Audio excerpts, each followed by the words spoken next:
காரைக்குடி அருகே கோலாகலமாக நடந்த ஊத்தா மீன்பிடி திருவிழா. 3 ஆண்டுகளுக்கு பிறகு நடந்த மீன்பிடி திருவிழா. ஏராளமான மீன்கள் கிடைத்ததால் மகிழ்ச்சி. சிவகங்கை மாவட்டம் காரைக்குடி அருகே ஆலங்குடி கிராமத்தில் மேலமாகாணம் சூரக்குடி கண்மாயில் ஊத்தா மீன்பிடி திருவிழா கோலாகலமாக நடைபெற்றது. 3 ஆண்டுகளுக்கு கண்மாயில் மீன்கள் பிடிக்காமல் வளர்க்கப்பட்டு இன்று ஊத்தா மீன்பிடி திருவிழா அறிவிக்கப்பட்டது. இதில் சிவகங்கை, மதுரை, திண்டுக்கல், புதுக்கோட்டை, திருச்சி உள்ளிட்ட மாவட்டத்தின் பல்வேறு பகுதிகளிலிருந்து 500க்கும் மேற்பட்டோர் கையால் முடையப்பட்ட ஊத்தா மீன்பிடி கூடையுடன் மீன்பிடி வீரர்கள் வருகை தந்து காத்திருந்தனர். இந்த ஆண்டு நல்ல மழை பெய்து விவசாயம் செழிக்க கிராமத்தினர் கிராம தெய்வத்திற்கு வழிபாடு செய்து கண்மாய் பராமரிப்பு நிதிக்கு கட்டணம் வசூல் செய்த பின்பு மீன்பிடிக்க அனுமதி அளித்தனர்.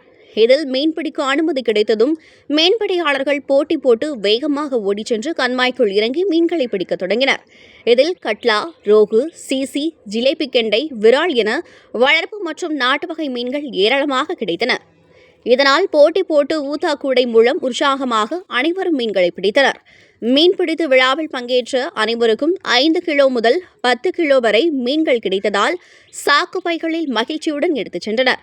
தொடர்ந்து ஆலங்குடி, கூத்தக்குடி மற்றும் அதன் சுற்றுப்புற பகுதிகளில் இருந்து வருகை தந்த கிராம மக்கள் கண்மாய்களில் இறங்கி மீன்பிடி வலை மூலம் மீன்களை பிடித்துச் சென்றனர். ஏராளமான கிராம மக்கள் கரையில் நின்று ஊத்தா மீன்பிடி திருவிழாவை கண்டு ரசித்தனர்.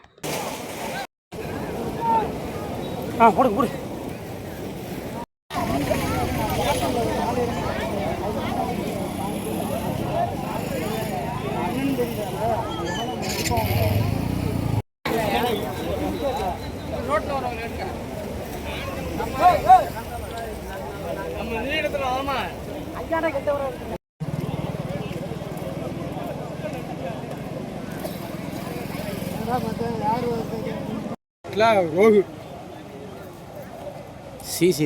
சிசி குறையான மீன் சுற்றி வரட்டும், சுற்றி வந்தால் தான் அங்கே